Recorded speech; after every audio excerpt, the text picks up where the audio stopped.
کوئی بھی تقرری ہے تو اس پہ پیپلز پارٹی کا کیا رد عمل ہونا چاہیے؟ اچھل کود کرتی پیپلز پارٹی ایک سیاسی جماعت ہے اور اپنا کردار سیاست میں ادا کرے گی۔ یہ تقرریاں جو ہیں روٹین کا میٹر ہے۔ پیپلز پارٹی حکومت کا حصہ ہے نا، اس کے مشاورتی عمل میں شامل ہے۔ یہ تو نہیں ہے کہ وہ اس پہ سڑکوں پہ نکل آئے اور کہے کہ یہ کیوں ہو رہا ہے۔ وہ مشاورتی عمل جو ہے وہ جاری ہے اور انشاءاللہ تعالی اس میں پیپلز پارٹی کا ایک رول ہوگا۔ آزادی رائے پر کسی کو کوئی قدغن نہیں ہے۔ پارٹی پالیسیز کے خلاف بات کرنا یہ میرا خیال ہے مناسب نہیں ہے، لیکن وہ ہمارا حصہ ہیں اور رہیں گے، کہیں نہیں جا رہے۔ رکنیت سے استعفیٰ دیا ہے، کوئی بنیادی رکنیت سے تو نہیں دیا۔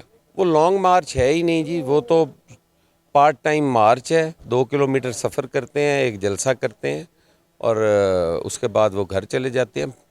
ابھی تو پارٹی شروع ہوئی ہے۔